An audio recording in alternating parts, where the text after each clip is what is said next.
आशा करता हूं आप सब बहुत अच्छे होंगे। बांग्लादेश में रामना काली टेम्पल को इनॉग्रेट कर दिया गया है। सेकेंड ओल्डेस्ट टेम्पल है, बांग्लादेश का सबसे फेमस और ओल्डेस्ट हिंदू टेम्पल है ढाकेश्वरी। बांग्लादेश की कैपिटल ढाका में है।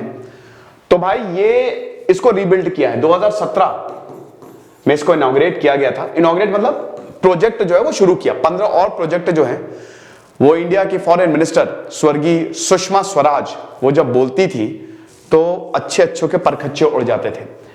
तो वहां पे ढेर सारे प्रोजेक्ट जो है बांग्लादेश में सुषमा स्वराज ने चलाए थे। उसमें से एक प्रोजेक्ट था ये रामना काली टेम्पल का। तो ये आप देख ही सकते हैं, अभी मैं पिक्चर्स आपको दिखाऊंगा। इसको इनॉग्रेट किया है रामनाथ कोविंद जो है हमारे राष्ट्रपति, वो गए बांग्लादेश। देखिए आपको पता ही है ना कि 16 दिसंबर को 16 दिसंबर 2021 16 दिसंबर 1971 50 साल हो गए हैं। 50 साल भारत ने बांग्लादेश को लिबरेट कराया। तो भारतीय लीडर्स रामनाथ कोविंद बांग्लादेश गए, हर किसी ने उनको बहुत अच्छे से ग्रीट किया। बहुत ही प्यारा शहर है भाई। एक समय भारत का ही पार्ट था, 1947 से पहले सब बंगाल का पार्ट था। तो लोग तो एक ही हैं। ये हमारा इंस्टा पेज है दोस्तों, आप यहां पे जरूर आएं क्योंकि आपको सारी अपडेट्स यहीं से ही मिलेंगी।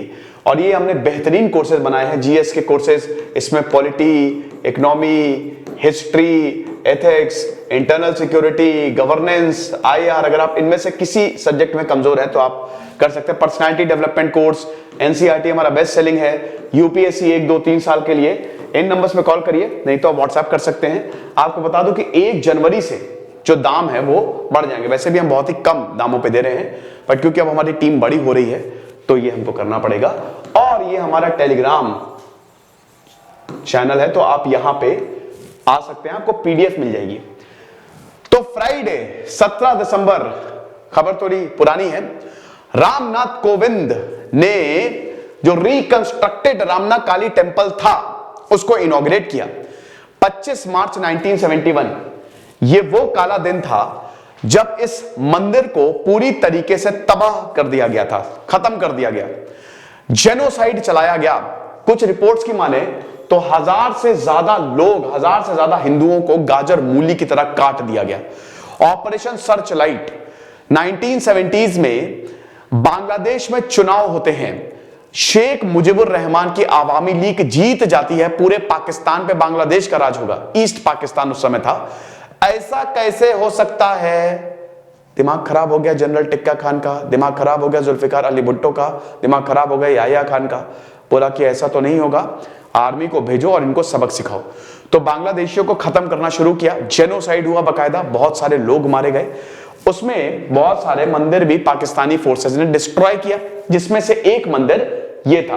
ये 400 साल पुराना मंदिर है, 400 साल। हालांकि इसको किसने बनाया ये अभी तक नोन नहीं है। प्रॉपर तरीके से यहां पे नहीं बताया जा सकता कि इस मंदिर को किसने बनाया, लेकिन ये हिस्टोरिक टेंपल है, सेकेंड ओल्डेस्ट टेंपल है बांग्लादेश में, और अब इसको इनॉग्रेट कर दिया गया है।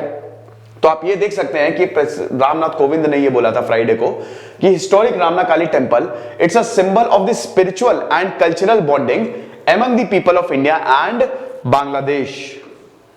ये देख सकते हैं ये, और ये उस समय, ये 1971 की फोटो है।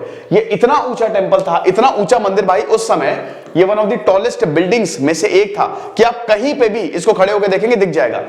शेख मुजीबुर रहमान ने जो स्पीच दी थी ना बांग्लादेश लिबरेशन वॉर की 22 जनवरी को, वो यहीं से ही दी थी। इसके बगल से ही जो रामना मैदान था वहां से ही इन्होंने स्पीच दी थी कि अब हम आजाद हैं और हमारे देशवासियों को ये तोहफा है। ऐसे ही अब तो स्पीच मुझे तो नहीं याद है, वैसे स्पीच में मुझे याद भी कैसे हो सकती है वैसे।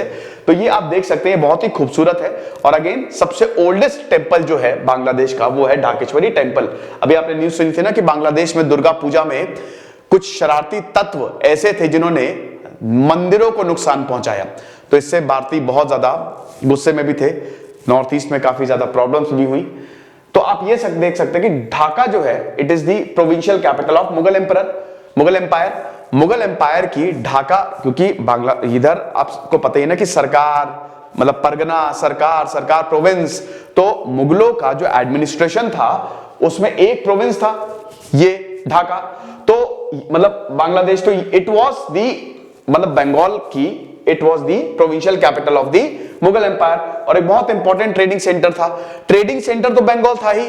मैंने आपको ये बताया है मॉडर्न हिस्ट्री में कई बार कि बंगाल और गुजरात ये दो बहुत इंपॉर्टेंट है, और बंगाल और गुजरात ये दोनों आजाद भी रहे। मतलब बड़ा मुश्किल था किसी भी रूलर के लिए इन दोनों एरिया पे कब्जा कर पाना, क्योंकि एक तो फर्टाइल रीजन, रिसोर्सेस की कमी नहीं, बे ऑफ बंगाल से एक्सेस, तो साउथ ईस्ट एशिया से ट्रेड बहुत बढ़िया होता था, फिर पैसा इतना ज्यादा था, इकोनॉमी इतनी बढ़िया थी कि कोई दिक्कत, सेम गुजरात के साथ भी था। तो यहां के जो व्यापारी थे बड़े अमीर हुआ करते थे। अब आप समझिए कि साउथ ईस्ट एशिया से सब कुछ आता था, मसाला आता था और बाकी सामान आता था, तो पूरे रास्ते होते हुए गुजरात से फिर यूरोप जाता था, सेंट्रल एशिया जाता था। तो जो भी राजा थे वो चाहते थे बंगाल पे और गुजरात पे अपना कब्जा जमाए, लेकिन बंगाली सल्तनत, गुजरात सल्तनत बहुत ज्यादा ताकतवर थी। ये अकबर ने काम किया 1572 में, 1572 में अकबर ने गुजरात को जीता था।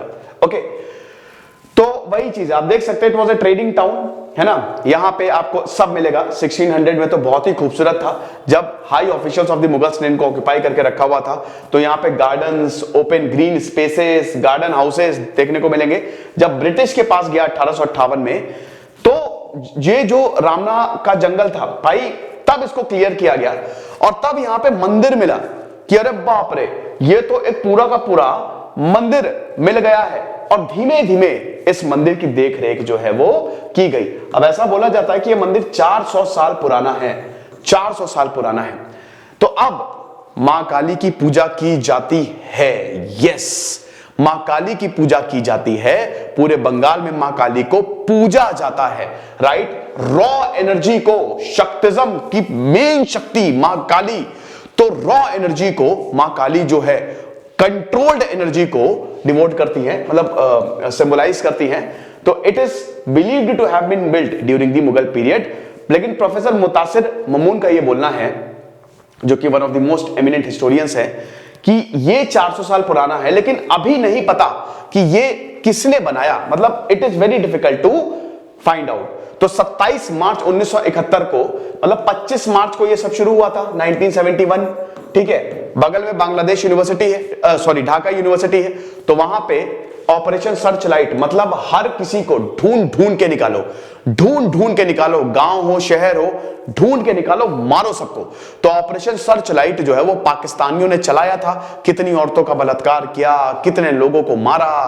तो ढाका यूनिवर्सिटी में कत्लेआम मचाया, बगल में रामना टेम्पल था। तो ऐसा बोला जाता है गाजर मूली की तरह वहां पे 85 हिंदुओं को मार दिया गया। कुछ का तो ये कहना है कि 1000 से ज्यादा लोग मारे गए थे। ये बहुत ही कम आंकड़ा है। इसमें प्रीस्ट, मतलब जो पंडित, डिवोटीज, माइनॉरिटीज, सब कोई मारा गया। तो अब ये 2011 में पब्लिश हुआ है। इसके ऊपर किसी ने बात नहीं की, इसके ऊपर किसी ने बात की ही नहीं। 2011 में ये पब्लिश हुआ, और फिर जब पता चला कि यहां पे बहुत बड़ा मंदिर हुआ करता था, फिर इसका काम जो है वो होना शुरू हुआ। 2017 में सुषमा स्वराज ने फाउंडेशन स्टोन, मतलब जब प्रोजेक्ट्स अनाउंस किए थे तो उसमें ये टेंपल भी था, और अब जाके ये पूरा हुआ है। तो इससे अच्छा इनॉग्रेशन का टाइम नहीं हो सकता था, क्योंकि हमने 50 साल हो गए भाई बांग्लादेश को आजाद कराए हुए। खुश रहिए, पढ़ते रहिए। दिस इज सिद्धांत अग्निहोत्री साइनिंग ऑफ।